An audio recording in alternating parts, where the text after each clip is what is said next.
My name is Max Gagliardi, and you're listening to the Talk Energy podcast. If you're watching this video, take a moment, hit the subscribe button on YouTube, or you can follow me on your favorite podcast app, leave a review, help me out.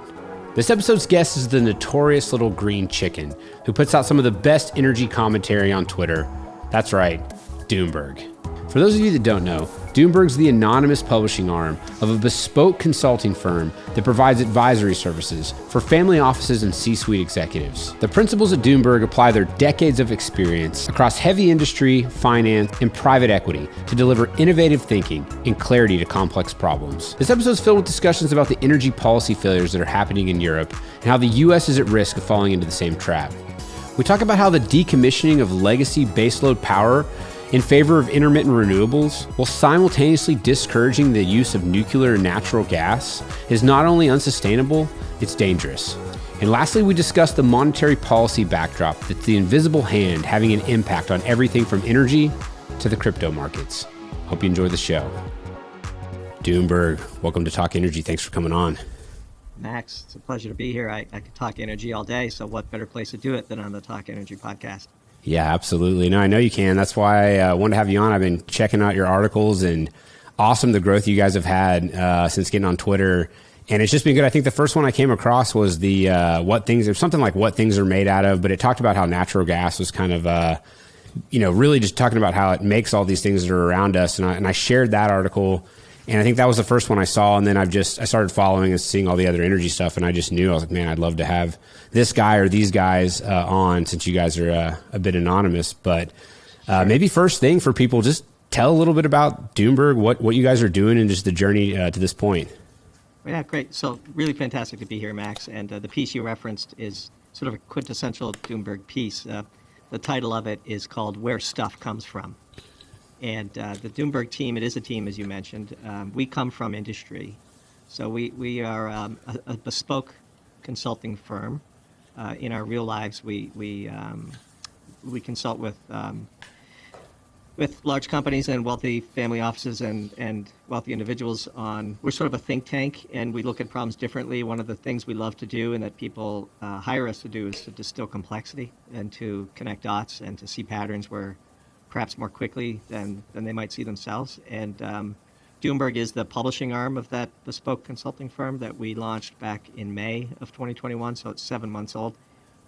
It's part of our complete reinvention, as many entrepreneurs and small business owners had to do because of COVID. We had a very good business going with COVID, and then when COVID hit, we lost 85% of our revenue in the span of weeks. And it was a real moment in our journey as a team to decide what we were going to do about it, and we reinvented ourselves.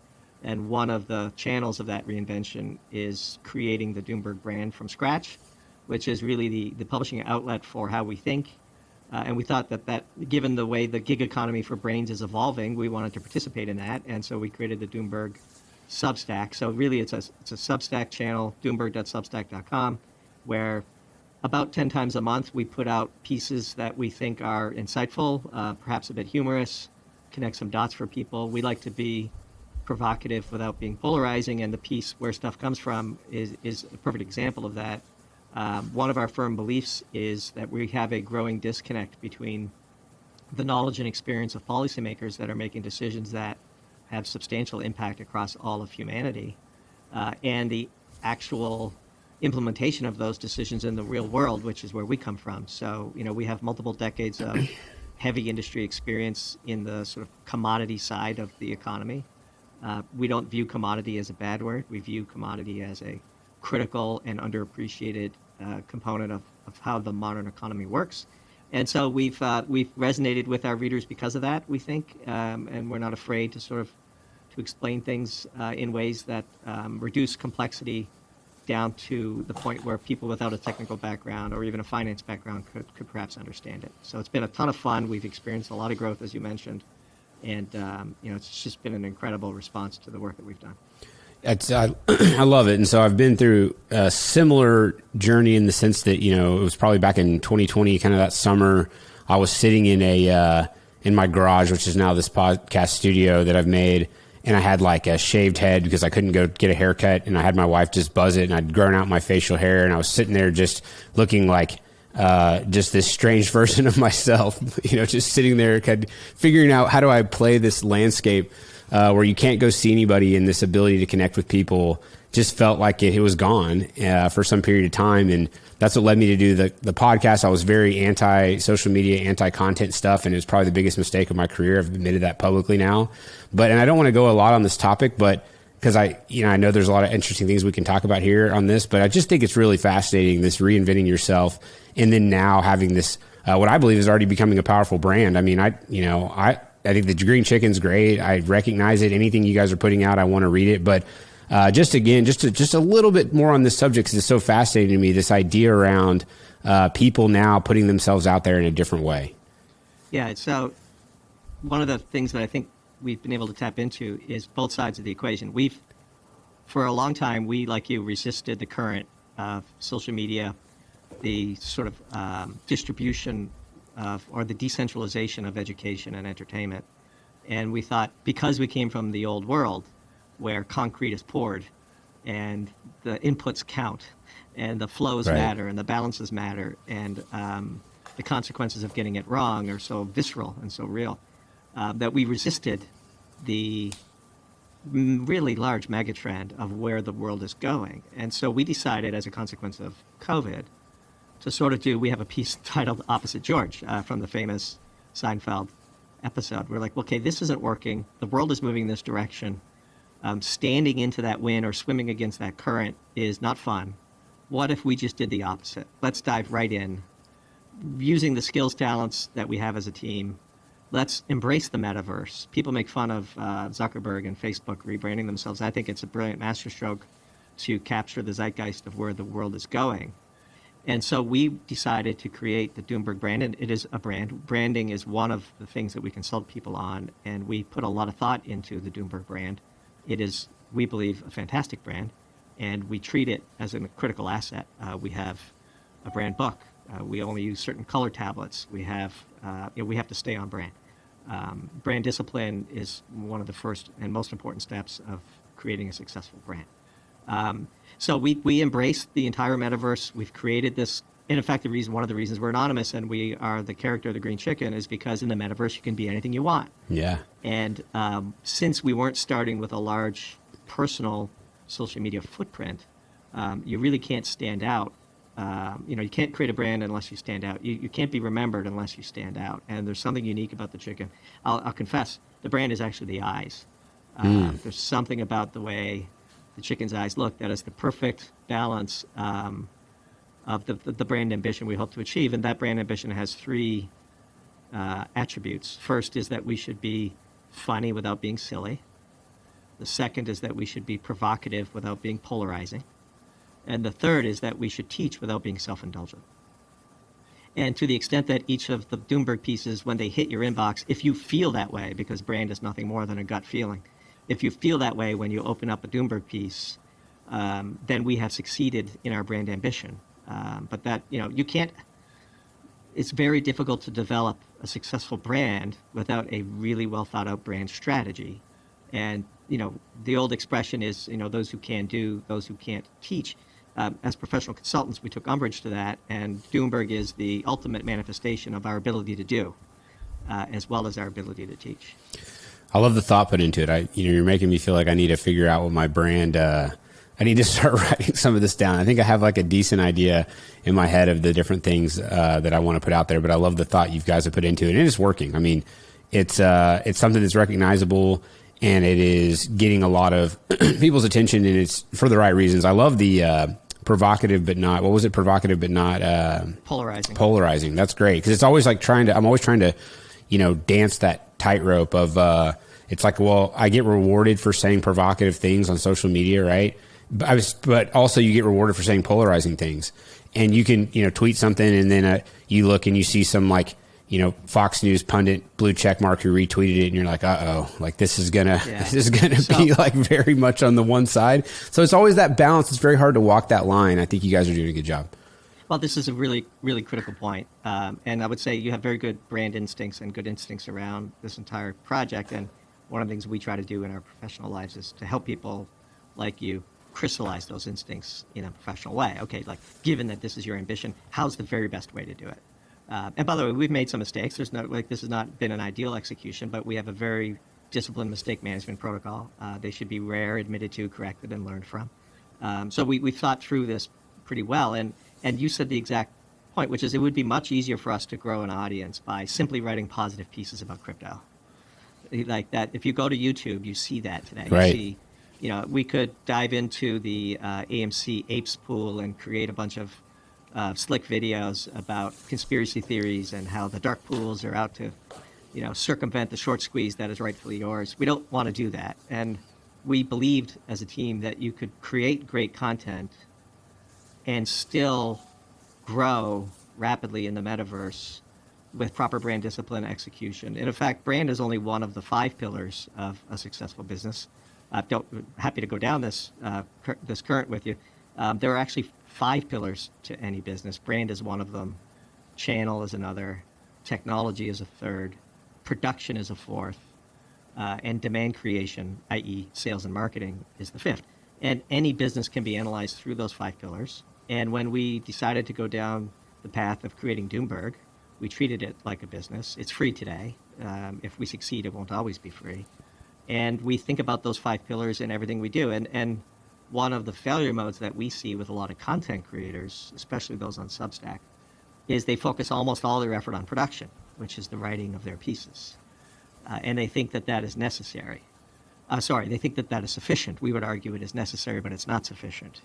That you need to tend to the other 5 pillars actively, proactively, in order to really convert your content creation into a sustainable business. And the people that have succeeded in the content creation space have very good instincts around the other 5 pillars and do them pretty well. And as an intellectual exercise, how do you do it as well as possible within your team's talents and abilities? When do you outsource? How much do you pay for it? We do everything on our own. We're a very small team. All 5 pillars are managed internally. This is a very low cost exercise for us. And it's been a ton of fun. Like it's been really fun to take the things we do in our consulting business to help large businesses and wealthy individuals confront strategic problems, to take those 5 pillars and to deploy them into something as on its face silly as a green chicken. Yeah. It's been super rewarding and it works. And so we're firm believers that in the metaverse, in the gig economy for brains, where you could be anything you want, there is a path for talented individual content creators to make a living pursuing their passion. And writing is my passion.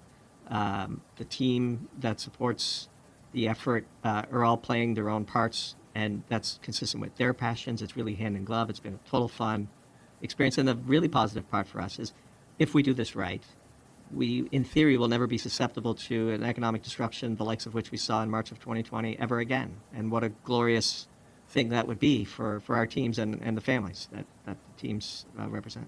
Yeah, that's awesome. And we could do like a whole episode. Now that as you're going into this, I'm like, man, I could jump down a bunch of different paths here to talk about this stuff because it's really interesting. But you can always come back. Yeah, exactly. We could do more in the future, and I'd love to. But I want to get over to energy because there's a few topics that are. I mean, this is an energy podcast. Technically, I've struggled with that. I want to do more, but what I found is that energy is kind of the basis of almost everything. So there's a lot of different things to talk about. But first, this recent piece you guys did on California and what's going on, and I've got a buddy who describes kind of this. Policy movement that's focused on green initiatives is kind of a controlled demolition of our energy infrastructure, primarily the baseload infrastructure. And I want you to talk about the piece you mentioned on Colorado, contrast that with what's happening, or compare and contrast it to what's happening in Europe. And then I think a key part for me that I loved about that piece is just this lack of a plan for an alternative. But I'll let you take it from there. Yeah, we put a piece out with a bit of a provocative title called California Discouraging. And it makes the point that the sort of arc of that story is we are seeing in real time the total failure of the German strategy for energy. As we are recording this podcast, Dutch TTF natural gas is kissing $50 a million BTU. Day ahead, electricity prices in Germany surpassed 400 euros per kilowatt hour. This is a failure. There's no other way to say it. Heading into the depths of winter, Europe and Germany, which are sort of used interchangeably by us because what Europe has done is affecting the rest. What Germany has done is affecting the rest of Europe. What Germany did and has done over the series of years is they have systematically taken nuclear power offline, which is baseload power, and they have replaced it with renewable energy, which is intermittent power. And we are not anti-renewable energy. We are deeply pro-nuclear energy because nuclear energy is the only carbon-free baseload power source on option to the world as we think about how we decarbonize the economy. And if you systematically remove nuclear power from your energy suite and replace it with intermittent power, everywhere in the world it's tried, it fails. It leads to more expensive electricity that's less reliable, rolling blackouts, and severe economic damage. The data is just irrefutable. And so when you look at what's going on in California, having observed what's going on in Germany, the political leaders in California, which is a single-party state, have decided that they're going to take down the last remaining nuclear power facility in Diablo Canyon, which provides 8% of California's energy needs. It provides 10% of the energy that California produces. It's a little-known fact that because of NIMBY, not in my backyard, California actually imports already about 20 to 25% of its electricity needs from outside the state. They're going to take down Diablo Canyon by 2025, which is just an insane decision. It's plainly illogical. There is no credible plan to replace that baseload power. And in fact, as measured as a proportion of California's baseload power, Diablo Canyon represents closer to 20% of that really important number. And it's just undeniable, whether it's in China or Europe or everywhere in the world it's tried, when you replace baseload power with intermittent power, you get a destabilized grid. The path function of the energy transition matters. And, there's only so many options for baseload power. Those involve nuclear, natural gas, and coal. Those are the three proven, reliable baseload power inputs that are on offer today. And our energy belief is that we should be systematically replacing coal with natural gas and building out nuclear alongside the rollout of renewable energy with battery storage or gravity storage. There's storage beyond lithium ion that makes a lot more sense perhaps than batteries. But to just turn off the last remaining nuclear power plant in California, after seeing the clear evidence of what that entails roll out in front of you in Germany, is just the height of insanity. And Right. It's still a free country here, and we could say those things without too much worry about recourse. And so we decided to say it. We called what's happening in Germany the result of a blitzkrieg of stupidity. And the piece, California Ditzkrieg, is just sort of a call to what we're seeing in Germany and how, as citizens who will be impacted by such decisions, it's time we start saying something about it. Yeah, there's this quote that I love, and it can be applied to a lot of things, and I think I've tweeted it when it comes to the energy crisis in Europe, and I've tweeted it around some of this California stuff, but it's, you can avoid reality, but you can't avoid the consequences of avoiding reality, which I believe is an Ayn Rand quote. And it just fits so perfectly with what's happening. And I think the issue that, for me, as somebody who studies energy and who tries to have these conversations, the biggest issue that I see in this debate is that you hear all these things from the renewables proponents around, cost of energy, saying that, look, it's irrefutable. Renewables represent the cheapest cost of energy, and they're often linking think tank or bias type sources for these articles that are showing like levelized cost of energy and all this stuff. And look, you can show me in an accounting fashion whatever you want to show me around what you think it costs per kilowatt hour to produce solar or wind or these things. But, the proof is in the pudding, right? Like, we can look directly at these places, and it is where you see these widespread renewables being implemented and the intermittency involved and the destabilizing of the grid because of the decommissioning of baseload. It only leads to one outcome, and that is regressive increases in the price of energy that, quite frankly, are regressive for the people that live in those places. Yeah. So again, when one argues with such people, one runs the risk of being labeled a dinosaur and or a status quo defender or heaven forbid a climate change denier. Sure. We're none of those things. But we wrote a piece called Herbie Spoils the Party, where we took to task this think tank outfit called Rethink X for what we think are dangerously naive policy proposals that they are advocating for. And worst of all, uneducated politicians with no relevant training in the industries that matter are hearing these things and believing them. And as you say, all roads lead to the confrontation with physics. We wrote another piece called Greenpeace is a physics denier. Right. It takes energy to power the energy transition, and that energy has to come from somewhere. At its core, the Rethink X piece that we were a little hard on them, but they deserved it. It's essentially a perpetual motion machine. That their proposal to solve the intermittency of solar power was to install 5 to 10 times the entire U.S. electricity grid's worth of solar. And our question to them was simple: where is the polysilicon going to come from? Right. Like at some point, having lived in industry and having personally lived through China's decimation of the U.S. polysilicon industry, as they decided that was strategic and they wanted to own it, we understand viscerally that at some point, if you don't have the polysilicon ignite that you're going to slice into wafers, that you're going to convert into solar arrays, that you can't execute this plan, which is nothing more than spreadsheet projections by people who never worked in industry. And when you look at the bios of these people, they have fine bios, they're well educated, they're very articulate. We made a joke in the piece that you could tell this is a serious contribution to the energy policy debate because the man in the video is wearing a tie. The man in the video has no relevant experience in industries that matter. The failure modes of the proposal are very obvious and plain to see. And then the worst of it, Max, is when it does fail in the exact way that people like us predict it will fail, the answer is we just didn't do enough of it. Right. We need to do more of it. And so we believe that we can execute, as your previous guest, wonderful interview with Dr. Scott Tinker, which very much enjoyed listening to.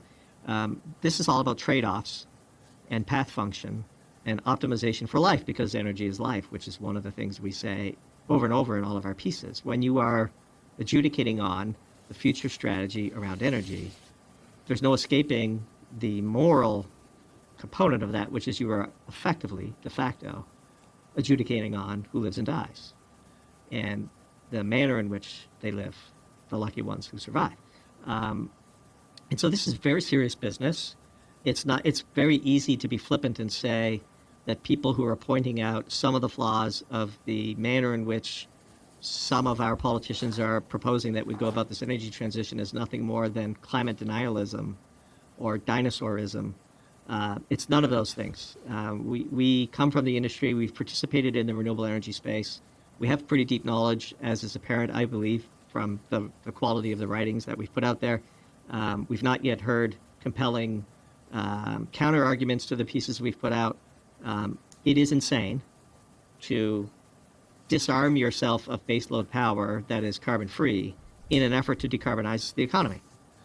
It's literally the definition of insanity.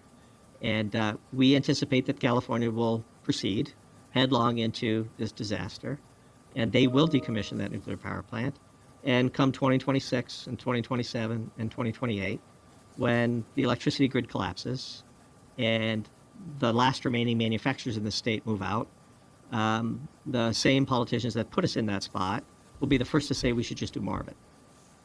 Right. Or point the finger, blame at something else like the fossil fuel industry or there's always some deflection of, well, this just didn't work and we're going to blame, it's like right now they're blaming, the administration comes out and says there's collusion, there's price rigging, this is corporate greed that's causing, prices to go up, which is just crazy. I mean, if corporate greed could, it's supply and demand, and it's the things that have happened that have caused supply to go down. It's which you and I know. And so there's always going to be some kind of scapegoat that they point towards that's not what actually caused it. And I think for me, the thing that I've learned recently that's been very interesting is I've been focused more in our business around some electrification opportunities, specifically off grid. And so I've really taken the time to look at like things like how much energy can a natural gas well produce when it gets converted to electricity versus the same equivalent of solar or wind in an installation, because you'll hear from investors, well, can't you guys look at adding renewables into these projects? And it's like, the amount of money, and I'll make up numbers, but it's like to go do a similar, you could go take an oil or a natural gas well and buy that well for $1 million. And again, this is just fake numbers, but the scale is true. And then we looked at a similar solar project that would, generate the same amount of electricity, and it was like $20+ million. Plus it only worked, 30% of the time, and you still had to have backup on the grid. And so as you actually look at the micro of these things, like what our company has done, I'm like, it starts to make you think like, there's just no way that this is going to work, because I'm just looking at it for like a small project. So kind of a rant there, but I feel like I've seen it firsthand, but most people aren't paying attention to things like energy density. They're just reading headlines. Yeah, there's a bit of what we call policy by platitude. And so we have direct firsthand experience in this as well over several decades. I've traveled the world. I've been to, you name it, various factories. I've been all over China. I understand how they came to dominate these primary industries and why people in the West might come to think that perhaps this is solvable. But in reality, all we've done is delegate the pollution elsewhere where they have fewer environmental controls.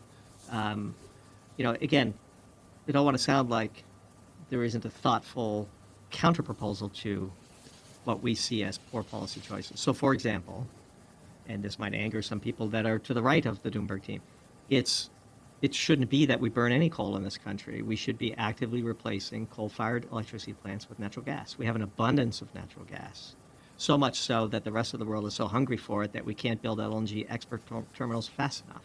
Right. We have the capacity to substantially decarbonize our electricity grid today if we systematically remove coal-fired power plants and replace them with natural gas-fired power plants. The technology is simple. There are no technical or financial barriers to doing this. It's a choice. And also to systematically build out nuclear power so that we can have the most stable grid possible, so that we can incorporate as much renewable energy as possible into that grid while still enabling the economy to grow, for economic mobility to occur, because the real part, as you said earlier, the real danger of these policies is that they're regressive. They hurt the poor people first and the hardest. We wrote a very poignant piece called "Starvation Diet," where we were well ahead of the crowd on what's going on in the fertilizer market, which is a very obvious natural consequence to what's going on in the natural gas market in Europe and in Asia. There's going to be tens of millions of people who starve in the next year because of the policy errors of the European elite. Right. We can pretend that doesn't count, that we can pretend that those people aren't on the scale. And to the extent that we'll never see them, we never make eye contact with them, we won't be within a sufficient proximity to them where their plight matters to us, but they exist. And Scott Tinker, again, in his very eloquent articulation of the trade-off scenario, these trade-offs are real. Max will still be able to fill his gas tank if it's $10 a gallon. The Doomberg team will. But there's a whole swath of people on this planet for whom that is a devastating outcome. And we shouldn't take the likelihood of that outcome, not just the possibility, the likelihood of that outcome, too lightly. It's offensive, actually, is the word I would use. So here we are. Europe's entire electricity grid has collapsed, effectively. We don't yet know at what price demand destruction will occur. It's probably higher from here. It will have to occur eventually. They don't have enough natural gas to get through the winter, so they have to destroy demand. And the people for whom demand will be destroyed are the ones who could least afford it. And that's what's going to happen. And then for us to look at that, for California, I say us, for California to look at that, and to see no reason to reconsider their path they're on, it's outrageous. It's angering. I don't see any, but this is the thing that I've really focused on with looking at energy and this energy transition. And I think a year ago, I was much more open-minded. Hadn't really, followed these. I hadn't really done the due diligence on all these different topics. I mean, I had high-level things that I knew kind of intuitively, but through the podcast and talking to all the people that I've talked to, and then through being an entrepreneur and looking at aspects of the energy industry in which our company can play in and make money, it's really had me kind of open my eyes. And first thing I noticed was that none of the policies virtually at all that were being pushed forward by the biggest proponents of this energy transition are actually in effect making a difference, number one. Number two, they're actually a lot of times making it worse. Take Keystone XL pipeline look, it's just going to make more emissions from not having oil on pipe, and it's going to be more dangerous. You're going to have trucks. Or look at California with, wanting to stop being able to allow people to frack, and now they're having to import all this oil from these countries that don't have, the same environmental standards. They don't have the same humanitarian standards. I mean, it's just, the list goes on, but I'm struggling to find policy almost anywhere where it's, number one, going to have an impact, and number two, achieving even the goals that they want to achieve. And so it just has made me very cynical around the whole energy debate. And I just don't know that, to your point around California, like, even if I don't know that they can look at it and see exactly what's happening, and it's not changing what they're doing. And so I don't know the answer. I think long form conversations like this are positive, but I don't know outside of this what we can do. I mean, there's a cynical interpretation, which is they view a destructive path function as a necessary evil to achieve some utopian outcome. Right. In the back half. Right. I'm not ready to go there. There are lots of people on Twitter who respond to our pieces and say this is all sort of planned. That's a pretty depressing view of humanity. Our hope is that that these decisions flow from a foundation of ignorance and not truly bad intentions. And that's part of the motivation for writing Doomberg in the way that we do, and to write about the things that we do, is because, when I was a practicing scientist in industry, up and coming in the executive ranks, and I saw where this was going, my instinctive response was, well, this is in pure contradiction to physics, and eventually right-minded people will intervene and put a stop to this because the damage of it is too severe. Now, again, you have to put the damage of that on one side of the scale and put the perceived damage to the planet and the long-term consequences of that on the other side of the scale. There's no denying that left to its own devices, the industry would pollute a lot more and would decapitalize the environment much more quickly.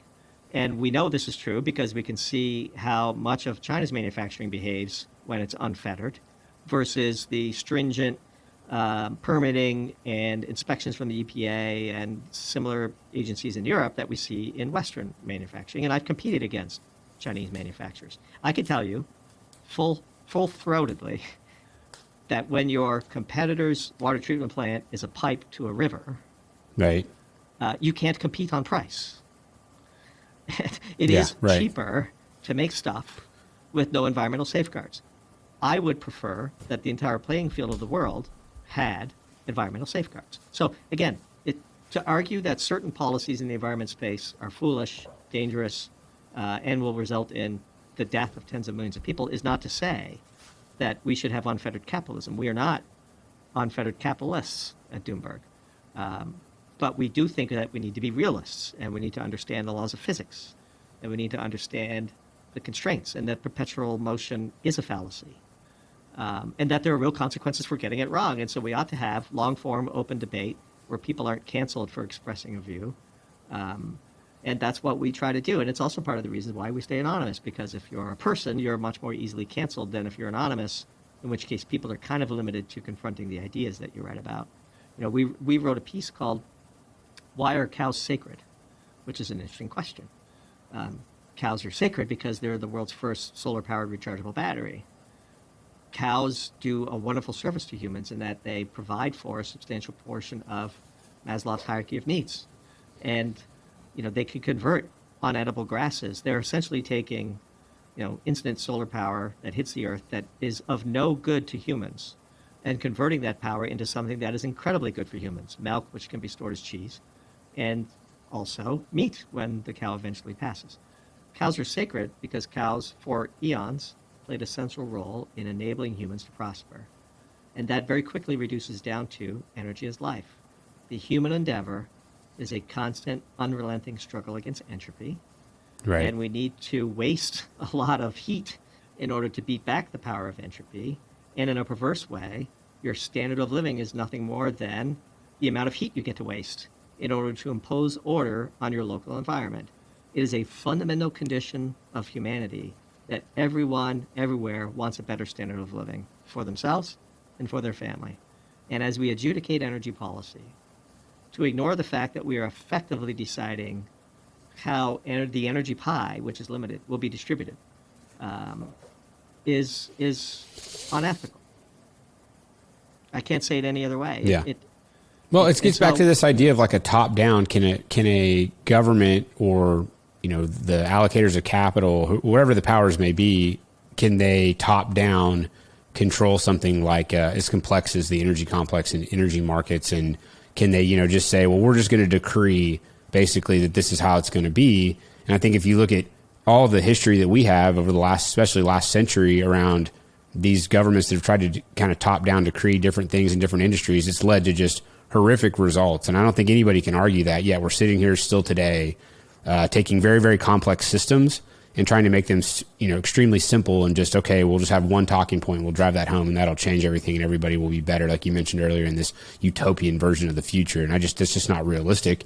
And I don't know how they just don't get that point. Yeah. So I would put perhaps a finer interpretation on what you just said, which is I agree in theory that top-down central planning doesn't work and has never worked anywhere where it's tried. But I would also counter that by saying unfettered capitalism doesn't work either. Right. And that there's somewhere in between, and I hesitate to conflate the two. I do believe that we should have substantial environmental safeguards in place. But if we're going to do that here, then we can't allow other countries who circumvent those safeguards put our manufacturing out of business. We wrote a piece, just our latest piece, depending on when this publishes, is called Magnesium PI, where we tell the story of how the U.S., which used to dominate the production of magnesium, which is a critical input into the economy that most people don't understand, how the U.S. allowed China to subsidize its industry, to burn cheap, dirty coal, and flood the world with artificially low-cost magnesium that ultimately destroyed the West's entire magnesium production capacity. And now we're left at the point where China makes 85% of the world's magnesium, which you need to make aluminum, which you need to make high-strength steel, which you need to make titanium, which therefore is a critical input into the automotive industry and 1,000 other industries that really matter to the way the world works. China sits on 85% of that capacity today. China is embroiled in the aftershock. The first aftershock of the European energy crisis is that it spread to China for reasons we could talk about. And the first thing China did was throttle energy-intense manufacturing for export. They sure have enough magnesium for the domestic industries. And now the rest of the world is beholden to decision-making by people that don't like us. And so if we're going to insist on, correctly, environmental stewardship at manufacturing facilities in the West, we ought to have substantial tariffs in place for countries that don't follow those same rules. Right. So that the manufacturing base of the Western world is not put at a systemic disadvantage and forced to close shop, which is what happened in the magnesium market. You saw company after company get out of the market just as the demand for magnesium was skyrocketing, because the demand for aluminum alloys, which require magnesium, is critical for the lightweighting of vehicles, which everybody agrees ought to have higher fuel efficiency. And so things like CAFE standards can't be met without aluminum alloys, which can't be created without magnesium. And suddenly China controls the production of magnesium because of not in my backyard syndrome. But in reality, it's more because we are unwilling to hold the rest of the world to the same environmental standards that we impose on ourselves. And so manufacturing is a wonderful thing, and we ought to be doing more of it here. We can't do more of it here if we impose environmental constraints on local manufacturers without concurrently holding other countries to the same standard. And we do one, but not the other. And we are for one. We are for the safe and non-pollutive and worker safety issues that plague Western manufacturers of commodity goods. We're for the strict protection of worker safety and the environment here. But you can't be for that here and not holding the competitors to the same standard. Otherwise, you get the strategic outcome that we described in Magnesium PI. Yeah, and it's not just, manufacturing. It's a lot of things. We're trying to make this shift to kind of this service-based economy. And if you look at it even with energy and this energy transition, I mean, I know this is something first of all, I can even debate whether there even is an energy transition going on. I think One thing I've tried to say that's kind of clicked for me a while back is when I look at technologies, whether that be on the energy side or in other industries, a common thread that runs through everything is deflation, right? It's like when Rockefeller started making kerosene, when he ended his career, it was 96% cheaper than when he started his career. It was technology that was highly deflationary and it allowed all these poor people to have access to goods and services, which then lifted them up out of poverty. And to me, that's an energy transition, something that that was deflationary and it made people's lives better. And it was a revolutionary technology. If you're pushing forward things that are making people's lives more expensive and that are an inferior product, like, now it takes you an hour to charge your car instead of, 3 minutes at the pump, or it takes you 12 hours or whatever it may be at your home charging deal, then that is not a better outcome for consumers. If you're causing intermittent energy that is now causing your energy costs to spike like in Europe, that is not a better outcome for consumers. And so is it really an energy transition? It's not being, things that happen organically are things that are deflationary and that make people's lives better. And so that's where I struggle with a lot of this stuff. And I look at it and I'm saying, is this even real? Like these things that are going on? I know that a ton of capital is chasing it and a bunch of people want it to happen, but can that alone be enough? Or does it have to check those boxes like I mentioned earlier? So it's a complex question and a profound one, and one we give a lot of thought to. And I would say this. If you start with the axiom that unfettered carbon emissions into the atmosphere are a bad thing, as one of the axioms of the problem that you're trying to solve, that's fine. And we have the power as humanity to orient around minimizing that metric, right, so long as we don't ignore all the other ones, including standard of living, suitability, cost, the path function of that transition, and so on. And so we take it as an axiom that it is better to produce a higher standard of living for more people with less carbon intensity. So we concede that point. Now, there are lots of people who don't. There are lots of people who think, what the progressives would call global warming deniers, that, this is all made up and that the climate of the Earth is controlled by solar spots, and pick your favorite alternative scientific explanation. We don't even bother to engage in that debate. Let's just take it as fixed that we all agree on this axiom, that it is better to grow the human standard of living integrated across all people on the planet with less carbon than the path we're currently on. Given that axiom, it is foolhardy to oppose natural gas in order to replace coal and to oppose the proliferation of nuclear power. So you can't have it both ways. And so when you try to have it both ways and say we need to reduce carbon intensity and we're going to oppose nuclear power, the irrefutable outcome of that, which is dictated by physics, it's not politics, it's physics, Max, is that you are going to starve a lot of people. And you are going to rob hundreds of millions of people from a path out of what we would consider a terrible standard of living into into a merely an acceptable one. And this is a very powerful thing. These are decisions that have far-reaching consequences. So just take it as an axiom. We should reduce our carbon intensity. Axiom 2 is energy is life, and we can integrate the humanity's standard of living by how much energy we get to impose order on our local environment. We should be looking for, actively seeking, carbon-free power, and eventually solar and wind do pay back themselves. There is certainly carbon inputs into the creation of those energy sources, but they're intermittent. These problems are real. Storage is not yet solved. And so it is just, whenever I hear anybody say they're against nuclear power, I immediately dismiss them as unserious. Right. They are not seriously, they're deeply unethical. They don't care about the fate of the people on the planet for whom standard of living is a matter of life or death. It's an inconvenience for you and I whether the lights turn on. It's life or death for people whether they can get food, which is just another expression of energy. And so, there is a path that works, and the proactive dismissal of that path strikes us as foolhardy. We do believe, for example, that if you had a high enough and steady enough baseload power, you could eventually even replace natural gas with predominantly renewable energy with proper storage and nuclear as your foundational asset. Why we're opposed to that, it baffles me.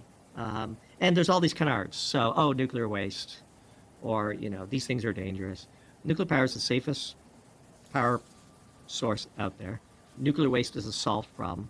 There are no technical or financial barriers to handling the nuclear waste that would be produced in the world that we envision. The only barrier is political. And so don't tell me that this is a science problem or that a problem that requires invention, because it doesn't. So I don't know. It's frustrating. But all we can do, and Doomberg is that voice, all we can do is be one voice to try to affect the political debate, the intellectual debate, the ethical debate, scientific debate in the way we know how, which is to write these pieces as best we can that reach as big an audience as possible, that articulate the message that we have as one voice in this debate. Yeah. Well, and what you said about nuclear could be argued about natural gas as well. I mean, we have the ability to do so many things, and you could, if you wanted to capture and sequester that carbon, if you switch to all natural gas for power generation, there's even really powerful transportation applications for natural gas. If we wanted to go that route, the infrastructure is kind of already there. Again, this is where you start to look at things and say, do we really have to reinvent the wheel and, tear down the grid or the baseload and do all these things anew with this renewables and storage, battery storage, which isn't even technologically possible today to do what we would need. And so you see all these things that are within grasp that could probably meet these climate goals or these targets that they've set out. And they're not going after those things. In fact, they're actively just, discouraging people from using nuclear or natural gas. And then you talked about the people around the world that need this and this idea of energy poverty. And Tinker mentioned this on the podcast, and I think last year more people arguably died of energy poverty than they did of COVID, and it's not making any headlines. And there's a lot of different ways to classify what a death from energy poverty is. It could be inhalation of indoor smoke from cooking inside. It could be heat and cold deaths if you didn't have the proper type of energy to protect yourself. But regardless of how you classify it, this is a massive humanitarian problem. You're not seeing hardly anything about it. I mean, you mainly just see these talking points about renewables and the world ending. And I think that the biggest issue that I've had, and I've seen it evolve in my career in energy, is that we've detached ourselves from the current, issues that are happening today. And so what I saw in the environmental narrative was that it was really focused on localized issues. So like spills or air quality things that are at the site, or water contamination, things like that, probably 10 years ago when the shale revolution was picking up here in the U.S. Now those issues they're going to pick on that stuff. If you have a spill, you need to clean it up. I mean, this is 101. The first thing you have to do as an energy producer is you have to take care of the environment, your local environment. Yeah, I mean, basically the point of my last kind of ramble there was that we have this future issue of, environmental issues or disasters that could be caused by the climate warming from CO2 emissions. Right. And I think right now what but there's problems today, right? And have we done a good job industry wise of cleaning up the problems of today, the spills, the air quality, the air pollution issues? And to your point earlier, unfettered capitalism doesn't work because people will just be incentivized to do bad things today. But this idea that we've done a good job on that stuff, but we still have to focus on the issues we have today, the energy poverty, getting people access to energy. If everything that we do policy-wise is focused on some future dystopian world that we're trying to change today, there's going to be a lot of people that have to sacrifice right now. And so what's more important? That person that can't heat their home and that's their family's starving because food prices have gone up because of fertilizer and all these things? Or is it that future family 100 years from now? I mean, I would argue we got to take care of the people today. And that's where I think this is getting lost on a lot of people. Yeah, and you, again, not to repeat myself, but you bring up a very critical point, which is we are firmly of the belief that local spills shouldn't occur and that environmental protections are critical, starting locally. Plants should be well run. They should be well maintained. They should be safe. The very best engineering designs should be used. They should be mandated. They should be required. And to the extent that industry opposes those things, we think industry is wrong. One of the reasons why industry opposes those things is because, and I've had this experience firsthand, we've not written about it. The problem is when you're competing against somebody from China or Vietnam or Indonesia that does not have the same environmental protections in place locally and can therefore produce your product cheaply. I'll tell you a story. We had a competitor in China when I was in industry steal our intellectual property build a factory around it, produce a knockoff of our product with zero environmental controls. And we were visiting one of our customers, who is a big name Western brand, a B2C brand. They sold to consumers. I won't name them. And they have a lot of people on the payroll at this company proclaiming and helping the company proclaim that they care a lot about the environment. And when we visited them, they had used a response to a request for proposal of a supply from this local producer in China to try to get us to reduce price by 40%. We couldn't meet that price and be profitable. And when we pointed out to this well-known Western brand that the entity that responded to your request for proposal has stolen our intellectual property and has no environmental controls at their facility and are polluting their environment locally, the response from the procurement team was, that's a matter for the courts. So then I observed the CEO of that company at COP26 bragging about all the great they're doing for the economy. And I know from firsthand that that company routinely browbeats Western-based manufacturers of commodity goods and critical intermediates with comps that we can't meet because we are held to a standard here, which we should be. But the Chinese or the Vietnamese or the Indonesians don't have the same set of local standards. And so when we know that's occurring, we ought not allow those people to put us out of business. And we lost the business because we're not going to sell it at a loss. And if you can't sell it at a profit, you're not going to make it anymore. Like the deductive reasoning and the logical flow is very transparent. If we hold correctly local manufacturers to higher standards, and we don't allow the largest manufacturer on earth, we don't insist that the largest manufacturing base on earth follow the same rules, then we end up with the situation we have today. It's just untenable. And so something has to give. And it's just frustrating to see that we have to walk the entire path to realize that this path might not have been the best one. It's an extremely complicated problem to get, people to behave like that. And, the offshoring of carbon and just even within industry, people buying and selling assets, you're not really, you may sell an asset to somebody else. It doesn't mean you decarbonize. You just got it off your books and onto somebody else's. And this problem of China, China is such a huge population country, and they're now manufacturing almost everything. And so it's not just the energy industry and these other, manufacturing and these types of industries that are pandering to these countries that have these lower standards because it makes them a lot of money. I mean, we don't have to go on this topic, but I've even seen it like in the entertainment and sports business, right? It's like we're so focused on social values in the U.S. We're so focused on human rights and all these things that we have here, yet no one will say a bad thing about China. And we'll let them do all these bad human rights things, similar to how they do all the bad environmental stuff, because it's big money and they make a lot of money on it. So again, that's a loaded topic. You don't have to respond on that one, but I'm saying I see it across different things, and it's a major issue. You can. I mean, go ahead. I'm not afraid to. The story broke this morning just before we started recording about how Amazon cut a deal with the Chinese to not only limit critiques of President Xi's book, but also to turn over to the Chinese government the IP addresses of dissidents. It's utterly unacceptable. What world are we living in here? The corporate leaders in the U.S.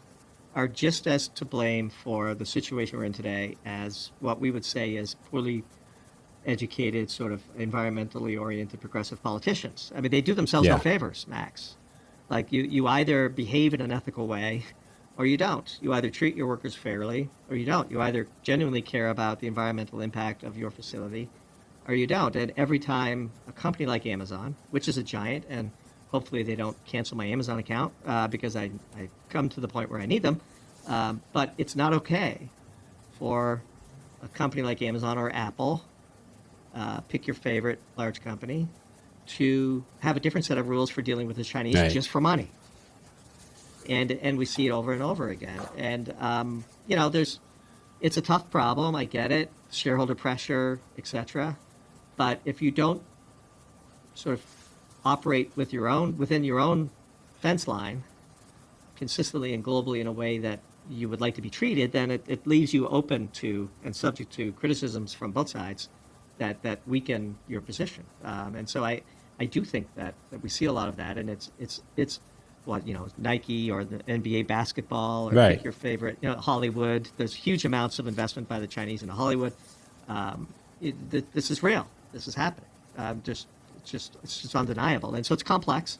It's frustrating, but it is what it is, and this is what all we can do is sort of write about it, point it out, and try to do our part. That's hard. I mean, like, I think you guys tweeted earlier, and I poked fun at Z, and I said something like he's the Winnie the Pooh meme or whatever, and I said, look, the Communist Party is causing issues or whatever my comment was. It was sort of inflammatory, but what I've tried to do is, even with this energy stuff, like, it's not good for me from a career standpoint to criticize the green movement. Like, it just isn't. Like, it's not good for me to, be anti the popular things that people are saying. And I've seen a lot of my friends and colleagues and people that I know that have, basically the forward facing thing that they're saying is, hey, we're these stewards now of ESG and all this stuff, but you get them over a beer, you get them on the phone, and almost across the board, they're saying, I don't care about these things. Actually, this is just a way for me to make money. And if I have to pander to this, I'll pander to it because I got to make money. And this is what money wants. And then I'll, point out, but hey, these things that you're pushing or that your company may be doing here, like, this isn't actually helping the environment. And it's just like, yeah, but this is how we're going to raise our money. This is how we're going to do our stuff. So I'm seeing it. And so for me, I'm fortunate that I've been able to have a career and be an entrepreneur and make money on my own, where I don't have, and luckily most of our clients are like oil and gas producers. So they typically like my talking points, but it's a hard thing to do, I guess is what I'm saying, because even criticizing China, I don't want to, it makes me nervous, right? Even though I'm doing it because I think that more people should outwardly criticize them. Even criticizing the hypocrisies of the green movement, it makes me nervous, even though I know that more people should be doing that. But this is not an easy thing for people, or certainly big companies, to do. It's a hard thing to do. Yeah. Lucky for us, Substack is a website that's not allowed in China. So we doubt that many people in China Right. see the pieces that we write, and neither is Twitter, actually.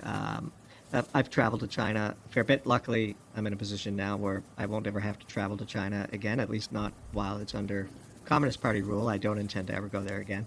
I am a firm believer in the First Amendment, and I'm a proud citizen of the United States, and I think the country is wonderful in many ways and worth fighting for.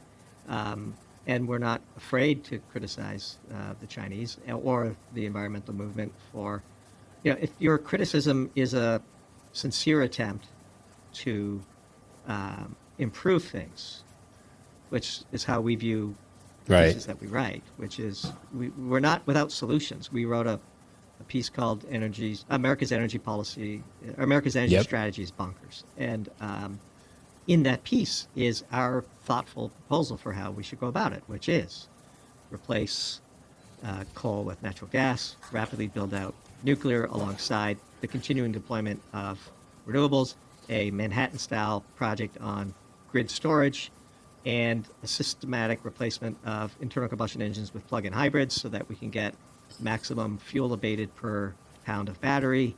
These are all sensible things that we would support, that we support in our private lives. We have investments alongside those, almost all of those policy proposals, because we think they're the right ones and we think that they'll do well financially, and we want to put our money where our mouths are.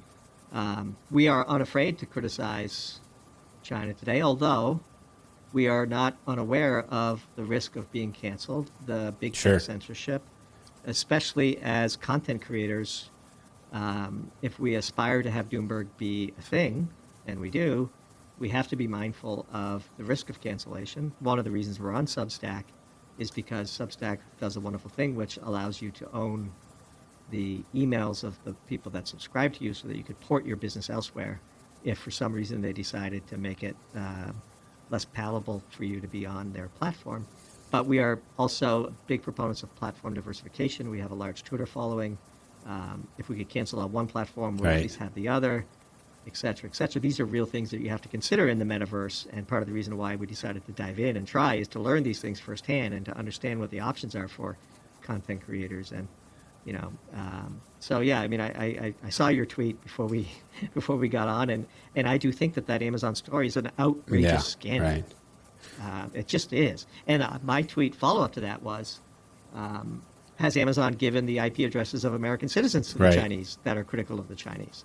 that would be an unthinkable thing to ask before looking at that story, but it's not so crazy. No, yeah, you're right. So another thing, so to keep going, we talked about energy a bunch, and we could go on for hours without duplicating something that we're saying. But really, if you look at the other issues that I'm seeing, and this is causing also, I think, distortions across virtually everything, is just what's going on with the Fed, and really where in today's modern era, how the pricing mechanism for risk is essentially broken. I mean, there is no way for the markets to price risk. And I think you see that in the energy side as well, through all the different things that have been pushed forward around, pushing subsidies and pushing these different things for renewables or for EV cars and all these things. And so we live in this kind of, this fiat system where the Fed can print money and they can also, artificially lower interest rates. And to me, as I've gotten more into the Bitcoin space, which is less crypto, and maybe if we have time, we'll talk on that later too, I've started to pay more attention to things. I've gone back and read more economics books. I've gone and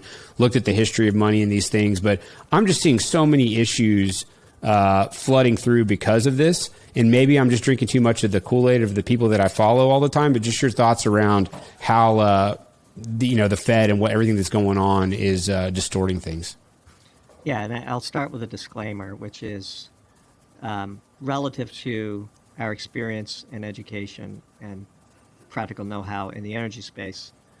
We're far less educated in macroeconomics and Fed policy. Right. It doesn't mean we're less interested in it, and it doesn't mean that we don't have strong opinions on it. Right. But I do want to, in full disclosure, tell your audience that relative to the first part of the conversation, this is where we are probably a little bit more speculative and a little less sort of confident in our credentials, as we might say. Well, that's a good disclaimer, because I am too. Yeah. It's a good disclaimer, and I am too. Yeah. It's just fascinating to me, and I think I'm seeing the effects of it ripple through almost everything. Absolutely, but I don't want people to think that we have the same relative authority on the topic that we are confident in proclaiming on the energy space. So with that disclaimer behind us, we too observe what's going on with the Fed, and we're students of history. And one of the things we've written about, to the extent that our expertise allows us to, is we are really trying to understand historically in similar episodes, what did the people think and how did they behave and how were things rationalized? And can we learn from that history whether or not the things that seem obvious to us, that running deficits, both fiscal and trade deficits at this rate, and monetizing the debt in the way in which we do, in history, all fiat currencies that have attempted to do that ultimately fail.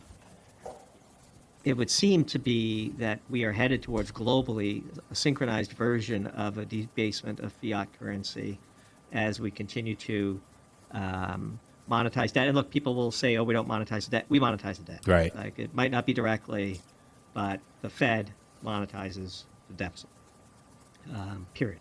And that's done at virtually all, Western and Chinese central banks. So that's what we're doing.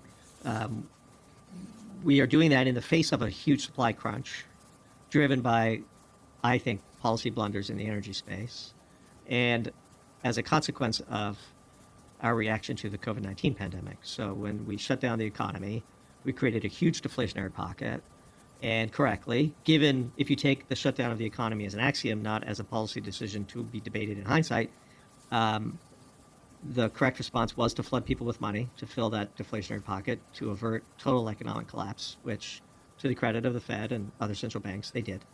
But now we have to deal with the consequence of that, which is we are coming out of the pandemic, and we have a lot of excess cash in the hands of consumers and a supply chain that's totally broken. And we wonder historically, as these things evolve, what were people thinking? How did they react? And so one of the books, we love to read is When Money Dies, which describes the excruciating pain that occurred to the population in Germany during the hyperinflation of the post-World War I era. And many of the signs of the early phases of that, they say history doesn't repeat, but it rhymes. There's a lot of rhyming. Yeah. So one of the things that we observe is this meme stock phenomenon and people's willingness to take enormous risk in their lives because they feel this is the very best chance they have. We don't dismiss the meme stock phenomenon as just foolish people losing their money. There's probably a deeper signal there. And you saw in Germany the exact same thing occurring in the early phases of hyperinflation, where people began to lose confidence in fiat. I think crypto is just a modern version, potentially just a modern expression of that same underlying psychological phenomenon. Sure. That people would rather trade their fiat currency for anything, even Dogecoin. The second piece we ever wrote was "Every Doge Has Its Day." It's one of the least read pieces we ever had because we had no audience.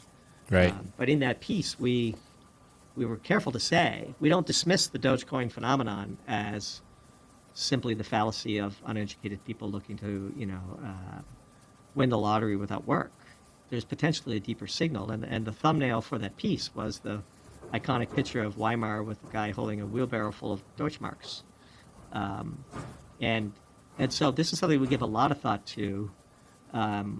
Personally, in our lives, we are of the preparedness mindset, and so that's another sort of angle from which we attack this problem, which is if we were to embark upon a hyperinflationary period, how would that affect our families? How would we prepare for it? What would we do about it personally? And so it's a topic we're very interested in. The Fed doesn't print money, it prints reserves. Right. And the real danger is sort of fiscal, and the latest Joe Manchin deciding to block the Build Back Better plan would be deflationary in that scenario. Like, you can't just say it's always going to be inflationary. If some of the things you see evolving in the news run counter to that, you have to sort of include that in your calculus. And of course, the U.S. dollar is in many ways the cleanest dirty shirt in the closet, and so right. And as the reserve currency, it probably has, and with the most powerful military in the world, it probably has a lot more leeway than we give it credit. So I always toggle back and forth between, am I looking for rhymes or is history rhyming? And honestly, I don't know. Like, I know that there's something wrong. I know that you can't have capitalism without allowing companies to fail. And the response to the various crises since the global financial crisis of '08 is essentially no systemic company should be allowed to fail. And that has to lead to slower growth and a weaker dollar long term, one would think. But honestly, again, this is just sort of, speculations of an interested observer, much less so than the pronouncements of an expert. Well, but like you were talking earlier when you first said with the disclaimer, the experts, but then you look at the so-called experts, economists, these people, and they have, a lot of them came out and said they didn't predict inflation coming like this, although everybody on Twitter was screaming it, a year ago. And it's just, I kind of waffle back and forth between this idea that we can continue on the same path that we're on, and it will just be, the dollar will just lose a lot of value, but it'll be fine. We'll look up, and then, when the time my kids are going to buy their first house, the average home price will be, $600,000 or $700,000 or some amount that today would seem ridiculous, but the purchasing power will have been lost. But everything, for the most, maybe we'll have boom and bust cycles like we've had, and but it'll just keep putting along, and then at some level it'll be mildly comical around. You'll have what $1 million will really be worth to somebody in purchasing power within my lifetime. Because that's kind of like my base case of, like, if nothing really dramatic happens, like, sure, we'll have booms and busts and recessions and things, but it'll just keep putting along. Where I get nervous is that, like you said, looking back at history and trying to say, there's a lot of warning signs here. And you mentioned, like, the Weimar Republic and hyperinflation. And I've got a friend of mine who's big in the Bitcoin space, and he's always, preaching on these things. And I think that where we're starting to get alarming is that I'm noticing it's not just the general inflation that bothers me as much as it is the inflation around desirable things, right? Like, the things that we really want, they're exploding. Like, if real estate, precious items, like you wrote the piece on the Rolex, and how those are getting harder. I mean, anything, and that's where I think it's, inflation, you see the signs of it first, and where it really shows that it's real, is that the things that you really want, they're getting much harder to come by, and it's getting further and further away. I think we're lucky here because of our energy domestically. I think that's actually been a huge thing that people are not giving us a lot of credit for. The fact that we do have cheaper energy is probably helping us out more than people realize. But man, I'm just nervous about, the future, and as somebody who thinks about allocating my personal capital and how to plan for life, I mean, these are all just things that are extremely fascinating to me. We're not going to solve the problem here on this podcast, but just wanted to get your guys' take on it because I know you'd written a few pieces, and I could talk about this forever. I mean, it's just so interesting. So I would say the things that people need, quote unquote, that you described, the explosion in, I would say, the hyperinflation in the collectibles market that we're seeing, and in financial assets, that is potentially a manifestation of wealthy individuals hoping to preserve their wealth through what they perceive as what's coming. The inflation in what people need is just beginning to happen, which is in the food and energy sector. But one piece, one contribution that we think was pretty unique on our part as it pertains to the inflation debate is our concern of the following phenomena. Inflation expectations are truly a critical input into realized inflation. You know, inflation is a psychological response to a monetary phenomenon, in our view. And truly, this is the first inflationary pulse that we've experienced during a time when people's expectations can be manipulated by social media. Right. And in particular, those expectations can be manipulated by social media, by people who don't like us. Yep. So back to, you know, TikTok and the Chinese. We've written about and said about on other podcasts, like what happens when the first $20 Big Mac video on TikTok goes viral. Like, it's not implausible that a Big Mac could cost $20 in the next year with the beef price inflation and shortage of labor and all the things that we're seeing in the supply crisis. Inflation expectations drive inflation. And today, for the first time, unlike in Weimar, those expectations can be manipulated. And they can be manipulated by people who don't like us. And I would say, and we have written, and we have proposed, that our monetary leaders, people at the Fed, senior members of Congress, have no idea of the risk that we're taking during this particular inflationary pulse.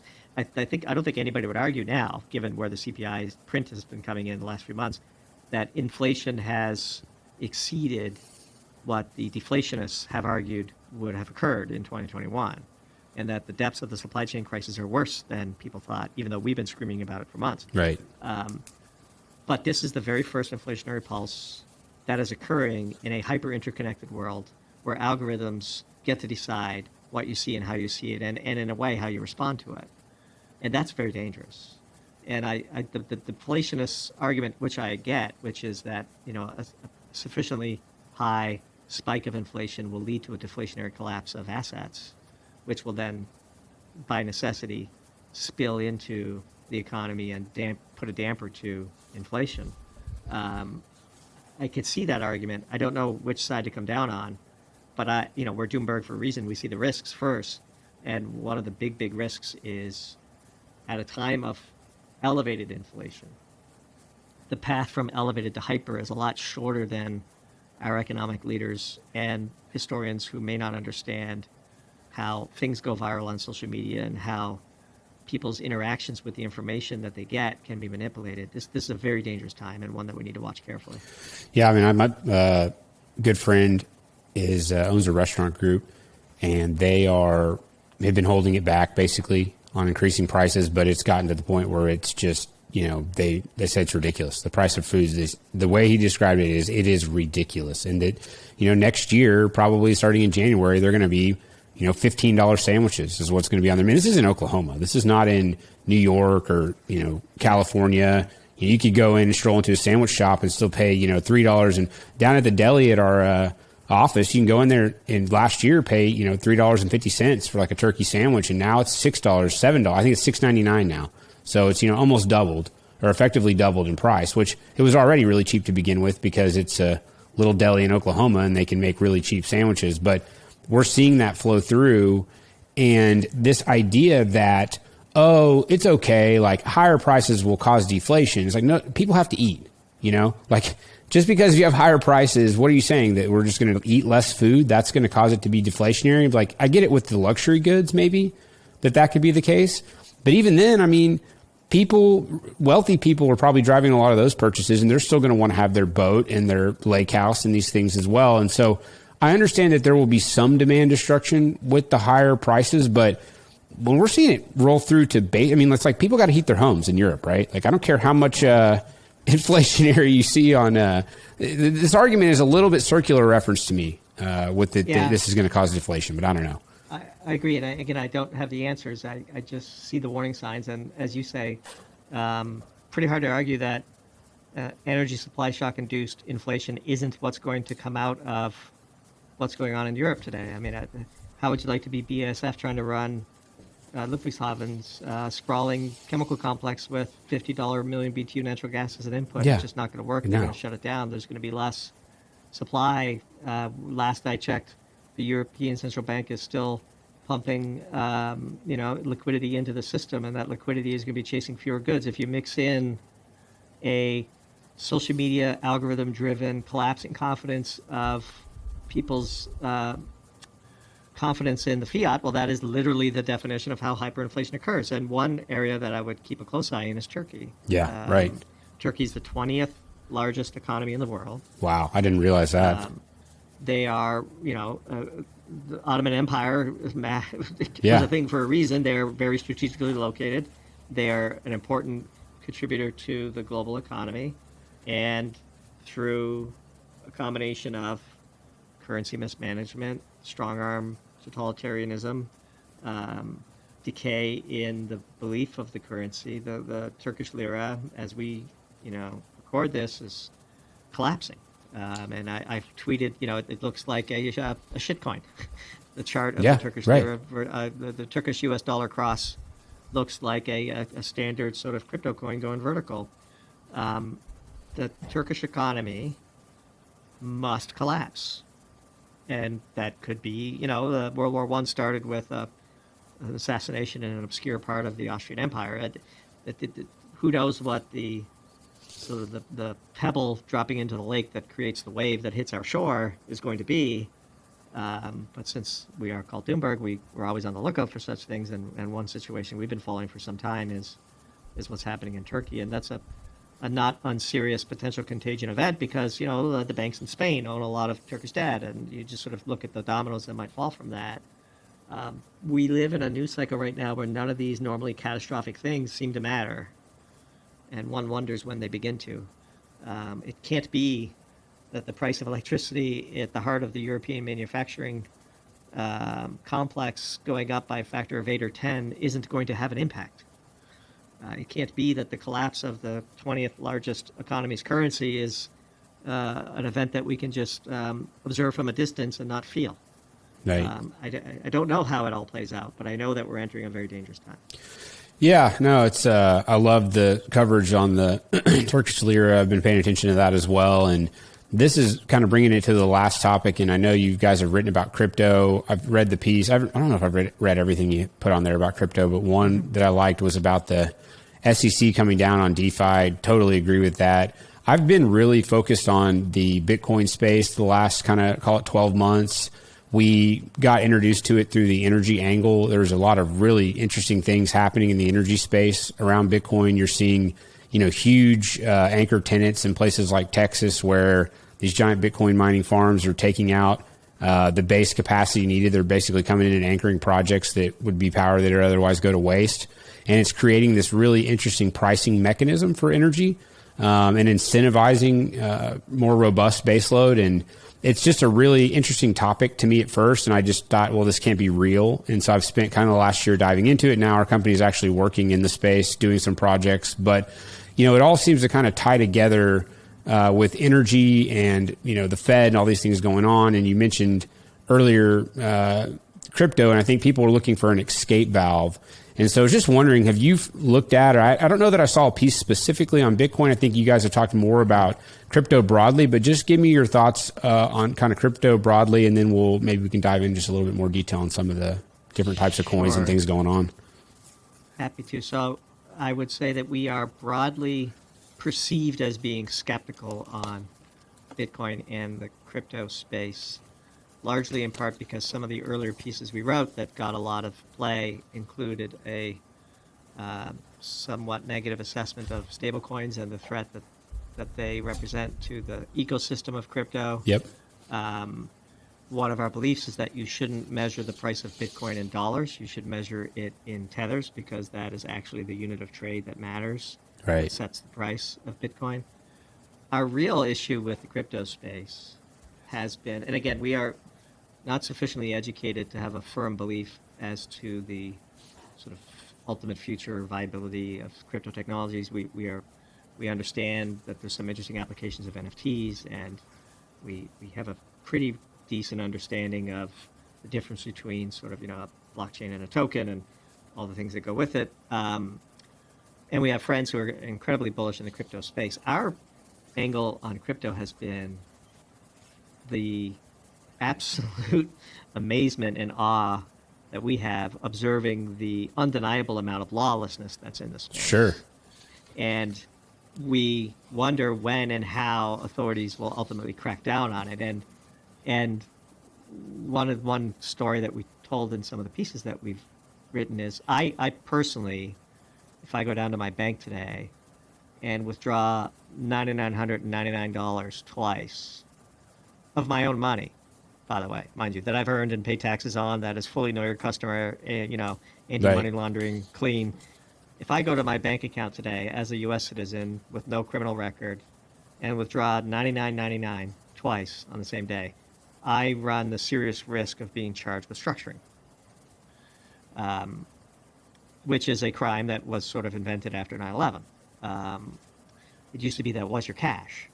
And so as a U.S. citizen bound by the rules of the existing state, we observe with a significant amount of awe how it is that you can fling billions of dollars around the globe with on-ramps and off-ramps to the U.S. dollar, with no know your customer anti-money laundering precautions whatsoever.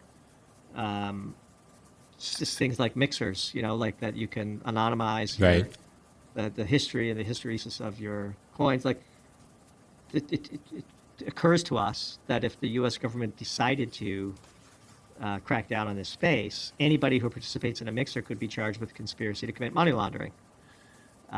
These are just things that we observe. And, we wrote a piece called About That Tout, where we were talking about crypto influencers and not revealing how they're being compensated for shitcoin rug pulls. Right. And we made the point that there's a really great book called 4 Felonies a Day. Like, the average U.S. citizen commits 4 felonies a day and doesn't even know it.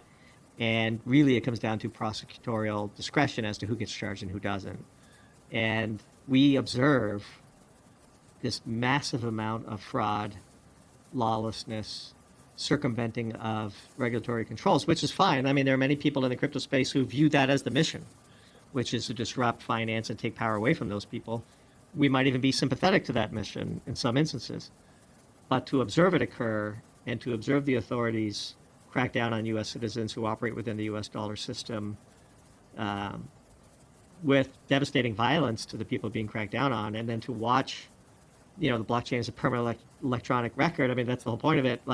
And the U.S. government has skills to go back in time and has shown a desire and a willingness to do so when it chooses to go back and say, hey, this was a crime and now you're being arrested. They're still charging people for ICO offerings from 2017.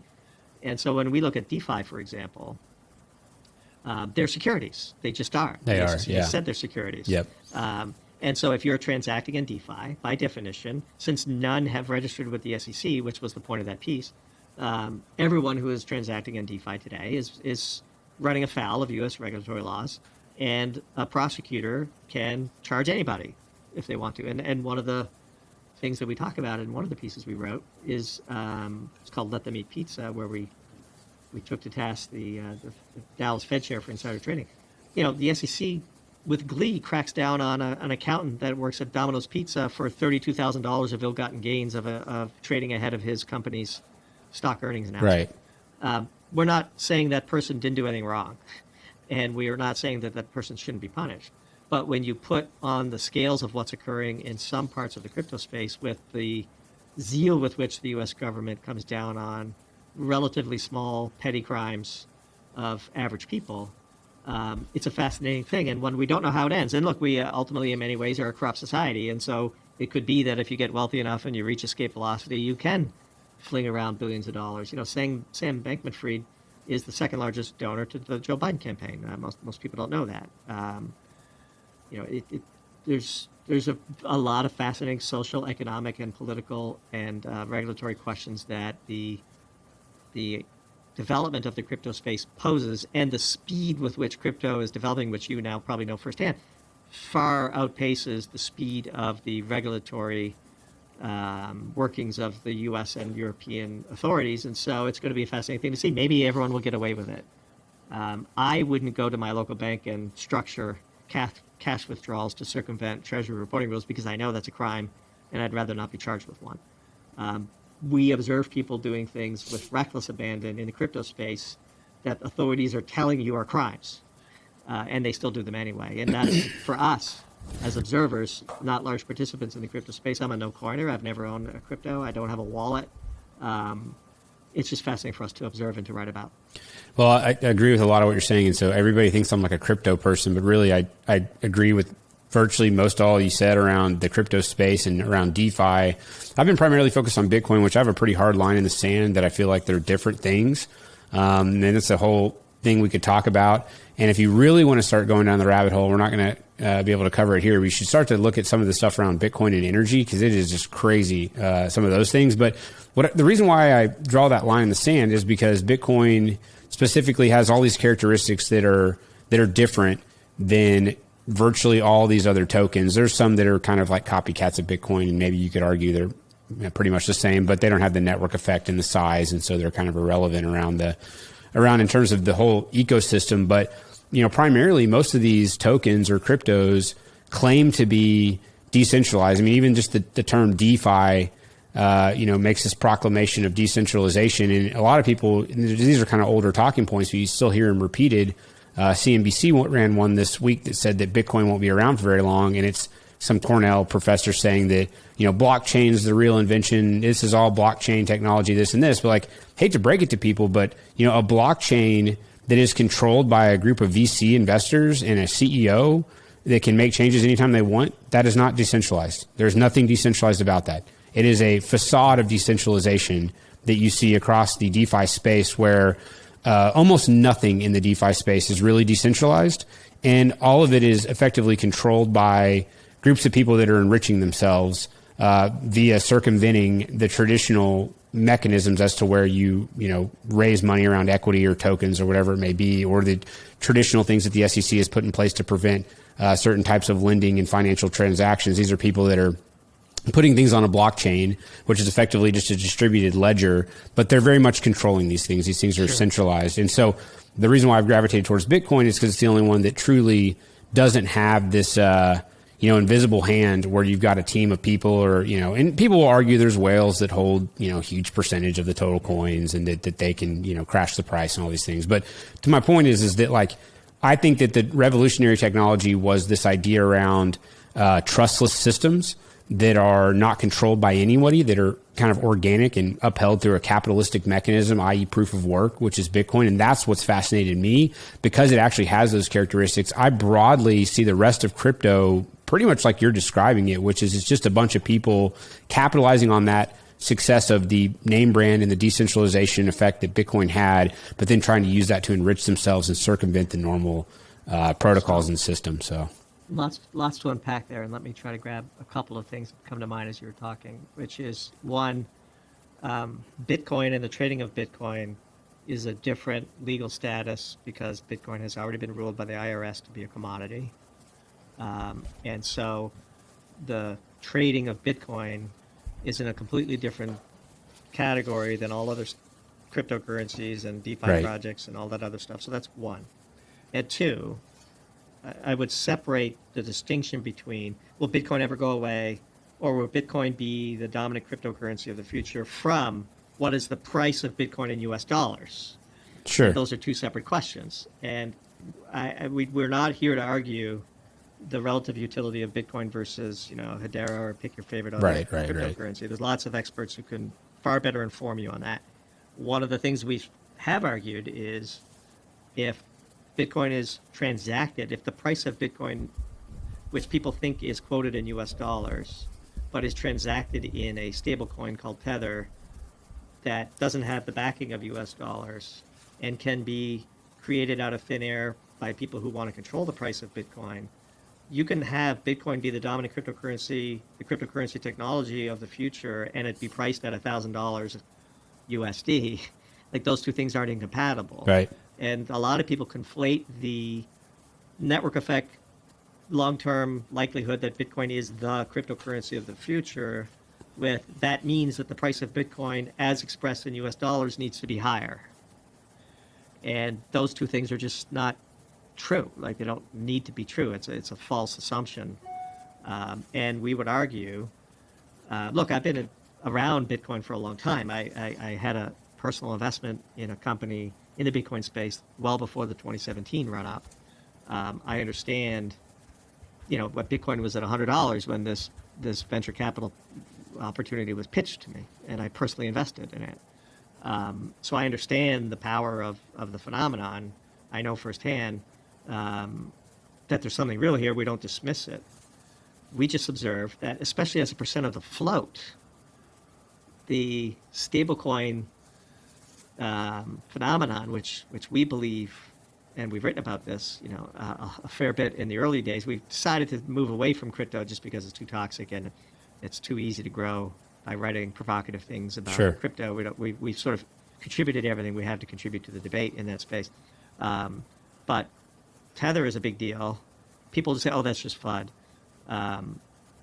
There's a lot of issues in the stablecoin space and how those stablecoins are created and redeemed and who does it and what their behavior has been in the market that is responsible for the perceived price appreciation of Bitcoin. That's a completely separate discussion from the utility of Bitcoin and the future role that Bitcoin plays in the economy. They're completely separate issues, Mac. Yeah. But they get conflated a lot. I need to get smarter on all the Tether and stablecoin stuff because it's a talking point that I have not done the amount of due diligence on that I need to.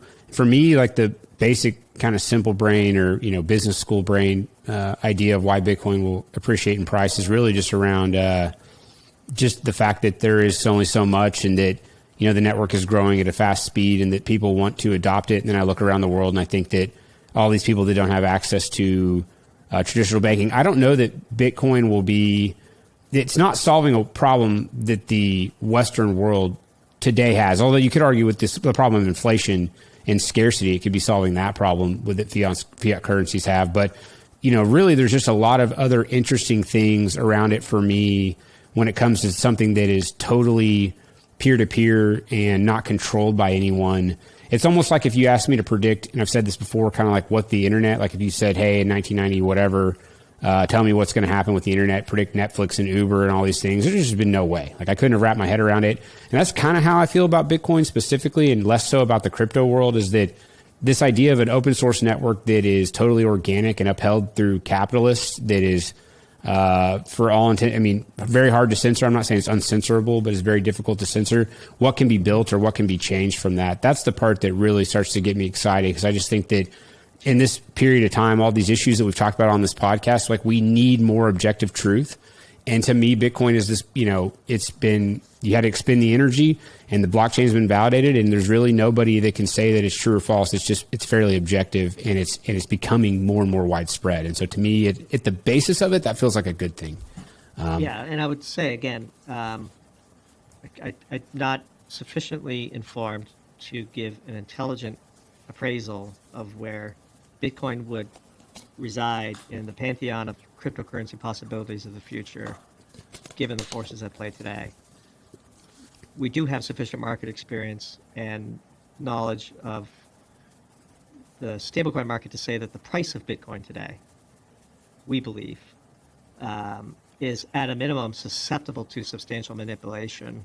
Sure. By people for whom this is just another mania that they feel like they can monopolize for themselves. And so they're two completely separate discussions. We don't engage and have never written about where we believe the underlying technology of Bitcoin resides compared to other innovative things going on in the crypto space, simply because we're ignorant of them. And so we try to avoid writing about things about which we have no knowledge. The flows of stablecoins that then are used to purchase Bitcoin are things we feel more comfortable writing about. Others have written about them as well. But it is easy for Bitcoin maximalists to dismiss that as FUD because, orange corn higher and there is no bad news for Bitcoin. Like it just, it is what it is. So and that's part of the reason why we just sort of backed off from writing about crypto all that often, although we did write that DeFi piece because, again, we do have a pretty good understanding of how the SEC behaves and the warning signs they like to give and the sort of heterogeneous way in which they decide to make examples out of people means everybody is at least at a minimum susceptible. If you're leading a DeFi project today and you're not registered with the SEC has told you that you are breaking the law. Yep. Whether they do anything about that is a whole different story. But again, to sort of not be repetitive, but at where Bitcoin sits in the pantheon of cryptocurrency technologies of the future is not a subject that we feel comfortable opining on. Sure. Well, one thing you guys should try to do some more research on, and I've done some interesting pods, and I could point you to some people that are really interesting follows, is think about Bitcoin in the energy context, because I know that your aptitude and the way that you understand the energy space is high. And that's the angle that I came at it from. And so at first it was like, wow, this is really crazy, all these things that's happening in the energy world with Bitcoin. And then it became, the question was why? And the question of why directed me to the technology and understanding the technology. And that's when it kind of all started to click. Again, it's like this super deep rabbit hole. And to get to the point to where I got even comfortable talking about it took me a long time, but I'm kind of getting there. Anyways, it's just another fascinating thing in the energy world that I just, I'm doing a lot of content on it recently because it's something that I just can't get away from. But this has been a great episode, and I've taken a good chunk of your time here, and I'd love to do some stuff into the future. But yeah, I really appreciate it. I think that the work that you guys are doing is great. I think the pieces that you're putting out are good, and I'm excited to see the future of how the Doomberg brand grows. Yeah, I really appreciate the opportunity, and I would be remiss if I didn't remind everybody to head over to doomberg.substack.com and sign up today so that you never miss a piece, and follow us on Twitter at DoombergT, add a T to the end of Doomberg. And it's been great coming on your show, Max. I really appreciate the invite and happy to come back anytime that you think we have something interesting to talk about. Absolutely. Thanks again.